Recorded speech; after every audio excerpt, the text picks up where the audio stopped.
Hello my dear students, I am your English teacher Muhammad Zamir and welcome back to my YouTube channel. In last video we saw the introduction, warming up exercise or chit chat of the topic The Two Gentlemen of Verona. Today we will see its translation and explanation on page number 70 and 71 of your My English book 8. Hello students, कल हमने पिछले video में आपका जो topic है the two gentleman of Verona उसका introduction देखे, उसकी चिट चैट और उसकी वार्मिंग अप एक्सरसाइज देखे। अब हम आज इस कहानी को समझेंगे, इसका ट्रांसलेशन देखेंगे। चलिए स्टार्ट करते हैं। सबसे पहले the two gentleman of Verona. Verona एक इटली का शहर है और द टू जेंटलमैन यानी कि जो नेक लोग, अच्छे लोग, शरीफ लोग उसे कहेंगे जेंटलमैन। तो ये वेरोना के दो जेंटलमैन की कहानी है। A J. Cronin has very well carved the idea of selfless help and explained the importance of dedication towards relationships in the story The Two Gentlemen of Verona। तो ए.जे. कॉर्निन ने इस स्टोरी में बहुत ही अच्छे तरीके से एक आइडिया जो है तराशा है या आपको बताया है। क्या चीज़ बताया है? आइडिया ऑफ सेल्फलेस हेल्प यानी कि ऐसी हेल्प बिना गर्ज के। समझिए किसी के हम हेल्प कर रहे हैं और उसके पीछे हमारे कोई गर्ज है तो उसे क्या कहेंगे? खुद गर्ज। लेकिन यहाँ पर सेल्फलेस यानी कि ऐसी हेल्प करना किसी की जबकि हमको पता है कि सामने वाले की तरफ से अपने को कुछ नहीं मिलने वाला है, फिर भी उसकी हेल्प करना, इसे क्या कहेंगे? Selfless help. And explain the importance of dedication towards relationships in the story. और जो रिलेशनशिप्स होते हैं, आपस के जो रिश्ते होते हैं, उसमें डेडिकेशन यानी कि कुर्बानी देना, अपनी चीज़ को कुर्बान करना, इसको जो है बहुत अच्छे तरीके से ए.जे. कॉर्निन ने इस स्टोरी में बताया है। स्टोरी का नाम है the two gentleman of Verona. The story revolves around the two boys named Nicola and Jacopo. इस स्टोरी में दो लड़कों की कहानी है। एक का नाम है निकोला और दूसरे का नाम है Jacopo. Who do numerous things to earn money only to pay for their sisters treatment. वो अपनी सिस्टर के ट्रीटमेंट के लिए, उनकी बहन है उसके इलाज के लिए बहुत काम करते हैं पैसा कमाने के लिए। Who suffers from tuberculosis of the spine. उनकी जो बहन है उसको स्पाइन की ट्यूबरक्लोसिस टीबी है, यानी कि जो रीढ़ की जो हड्डी होती है उसकी टीबी की बीमारी है। उसके इलाज के लिए पैसा लगता है, उसके लिए ये लड़के बहुत अलग अलग काम करते हैं।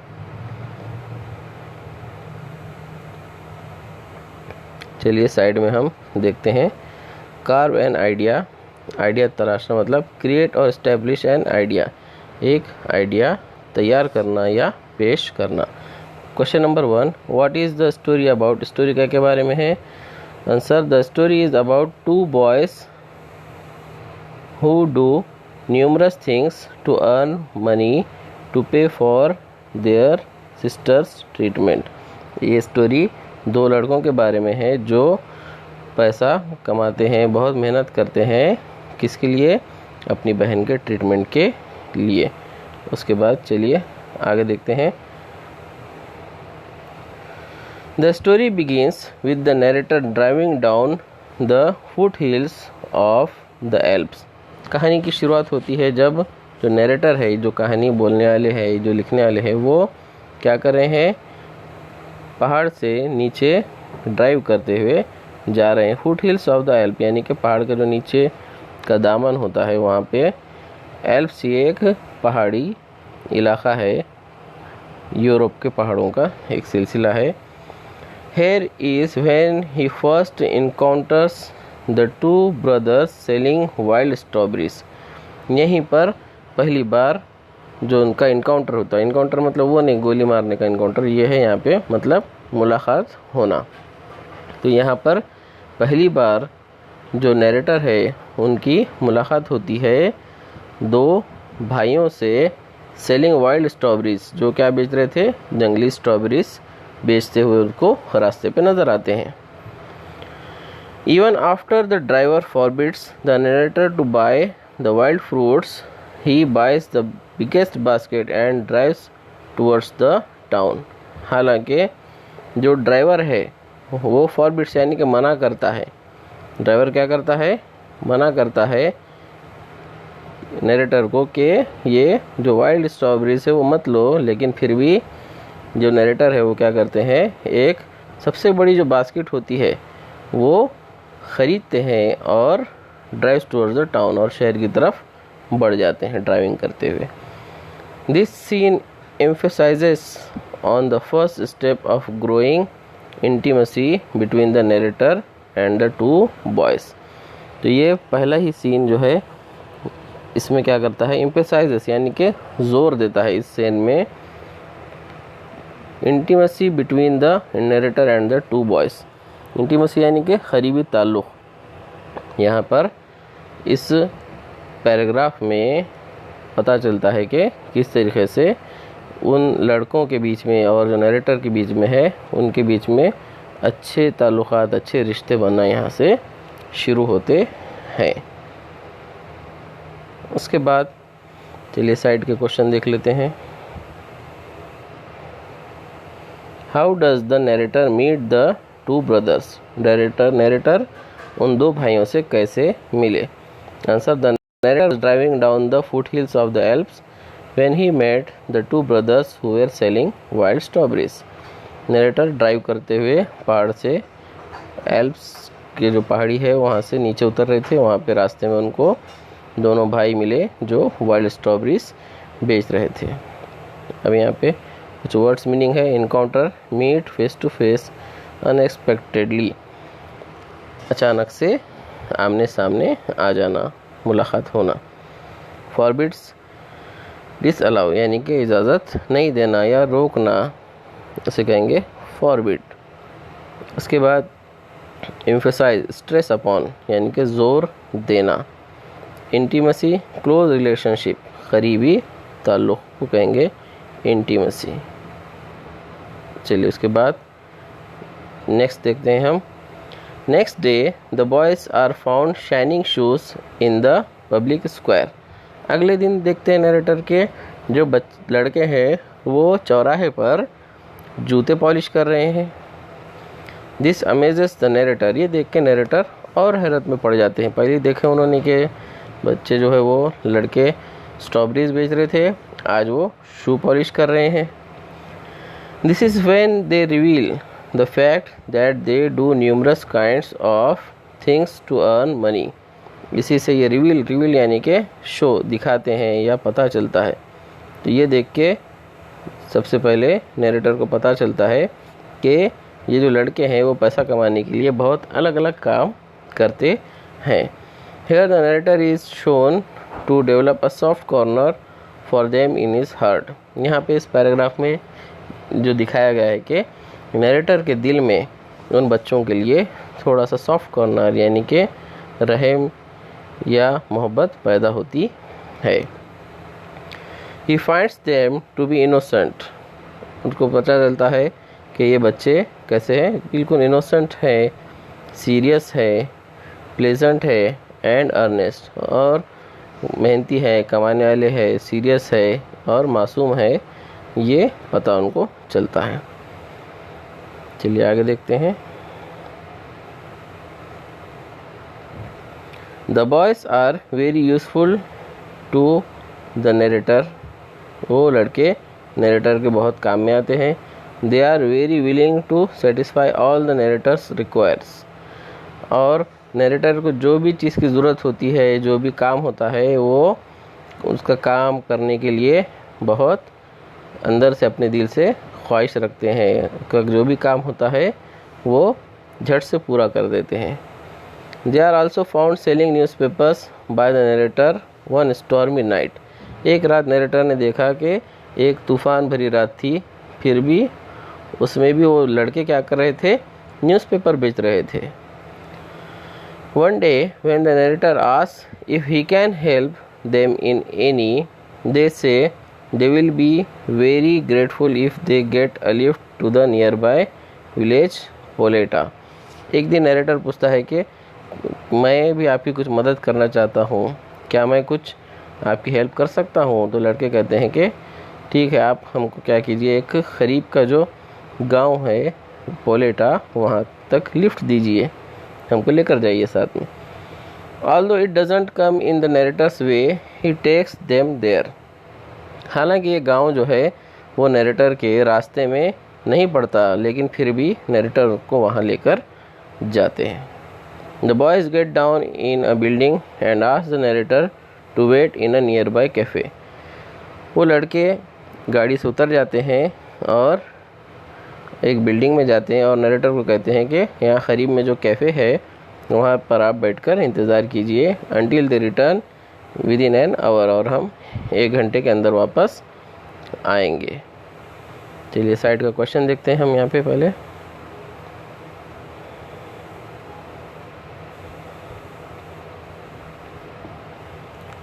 What kind of odd jobs do the two brothers do? ये जो 2 ब्रदर्स है वो कौन कौन से अलग अलग काम करते थे? Answer, the 2 brothers used to do different jobs like selling wild strawberries, polishing shoes, selling newspaper etc। ये लड़के कभी स्ट्रॉबेरीज बेचते थे, कभी शू पॉलिश करते थे, कभी न्यूज़पेपर बेचते थे, इस तरीके से अलग अलग बहुत सारे काम करते थे। How does the narrator help the 2 brothers one day? एक दिन नरेटर ने उन 2 भाइयों की मदद कैसे की? इसका answer, the narrator help the 2 brothers by giving them lift to the nearby village Poleta. Narrator ने करीब के गांव पोलेटा के लिए उनको लिफ्ट दी, इस तरीके से उनकी हेल्प की। चलिए आगे बढ़ते हैं। तब ये लड़के जो है बिल्डिंग में चले गए और इनको जो है कैफ़े में रुकने के लिए कहा। Eagerness leads the narrator to follow the boys up to a place which is actually a hospital. अब जो नरेटर है उनके दिल में बेताबी हो गई थी, बेचैनी थी कि ये लड़के कहाँ जा रहे हैं, क्या कर रहे हैं। तो वो नरेटर जो है उनके पीछे पीछे जाते हैं और पीछे पीछे जाने के बाद पता चलता है कि वो लड़के जो है असल में एक हॉस्पिटल में गए। On peeping through a room led by a nurse, he realises that boys are talking to a girl who resembles them.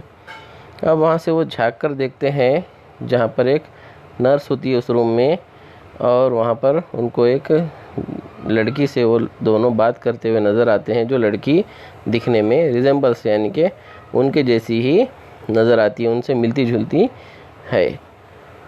He does not feel like intruding and thus asks the nurse the details about the boys। अब यहाँ पर वो बीच में दखल देने की कोशिश नहीं करते। इंट्रूडिंग यानी कि बीच में जाके दखल देना।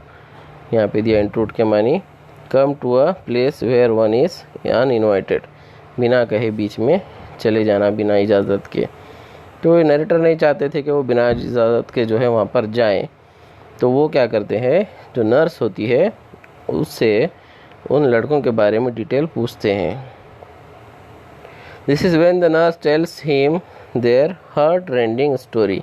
यहीं पर जो है जो नर्स है उनको एक हार्ट रेंडिंग यानी कि कॉजिंग ग्रेट सैरो, दुख भरी उनकी कहानी दास्तान जो उनको नरेटर को सुनाती है।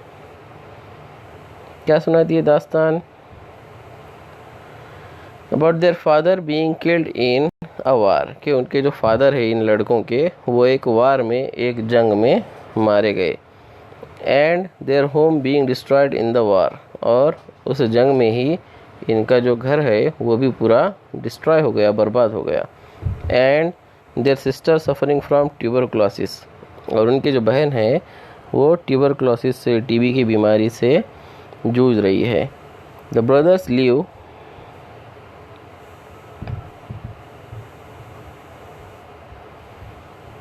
in a shelter and literally starve only so that they can pay for their sisters treatment। और एक शेल्टर में जो है ये दोनों भाई रहते हैं और अपना सच में जो है स्टार्व यानी कि भूखे रह के अपना पेट मार के जो है वो पैसा जमा करते हैं ताकि उनकी सिस्टर का जो ट्रीटमेंट है वो हो सके। So keeping a secret and helping their sister they have shown that war has not shaken their spirit. और खामोशी से इसको राज रखते हुए ये लड़के ये दिखा रहे हैं कि जो जंग हुई है, जंग से उनका जो स्पिरिट है, उनका जो जज्बा है, उसके ऊपर कोई फ़र्क नहीं पड़ा। वो आज भी वैसे ही मजबूत है, ताकतवर है और किसी से नहीं डरते। और इसलिए वो क्या करते हैं, उन्होंने ये राज को राज ही रखा है और अपने बहन का इलाज वो लड़के खुद कर रहे हैं। They are noble and gentle and great human beings. वो नेक है, जेंटल है, शरीफ है, एंड ग्रेट ह्यूमन बींग्स, और बहुत नेक अच्छे इंसान हैं, महान इंसान हैं। In their own special yet subtle way. हालांकि उनका जो रास्ता है वो ख़ुद का कैसा है, बहुत स्पेशल और बहुत मुश्किल रास्ता है। This story distinctly talks about how true the amplification says. ये कहानी हमको बिल्कुल साफ तौर से डिस्टिंक्टली बताती है कि ये कहावत कितनी सही है। कौन सी कहावत? Where there is a will there is a way. जहाँ चाह होती है वहाँ राह होती है। यानी कि हम अगर कोई चीज़ की ख्वाहिश होती है और उसको हम दिल से पूरा करने की कोशिश करते हैं तो वो ज़रूर काम पूरा होता है। यहाँ पे कुछ वर्ड्स मीनिंग है, कुछ फ्रेजेस है। नॉट शेक देयर स्पिरिट यानी कि not reduce eagerness to do something, यानी कि उनका जज्बा बिल्कुल कम नहीं हुआ। Subtle difficult to find out, मुश्किल रास्ता। डिस्टिंक्टली यानी कि क्लियरली, साफ तौर से। एम्प्लीफिकेशन यानी कि फोकस ऑन अ स्टेटमेंट, किसी स्टेटमेंट पे फोकस करना। अब ये दो क्वेश्चन देखेंगे, फिर हम आगे का देखेंगे। What secret about the brothers does the nurse tell the narrator. वो नर्स नरेटर को उन लड़कों के बारे में कौन सा सीक्रेट बताती है? Answer, the nurse told the narrator that the father of the boys had been killed in the war and their house also was destroyed.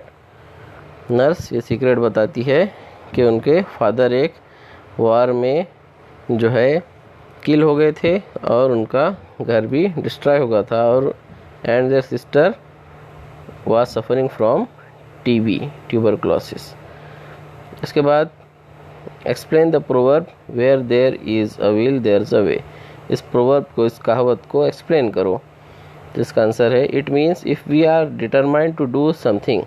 अगर हमने किसी चीज़ को करने का पक्का इरादा कर लिया है, we will get it done, तो वो हम काम बिल्कुल पूरा करके ही रहते हैं या वो काम हमसे पूरा होता है। तो ये यहाँ पर इस टॉपिक को हमने देख लिए, समझ लिए। अब इसके जो वर्कशॉप है वो नीचे की, वो हम नेक्स्ट वीडियो में देखेंगे।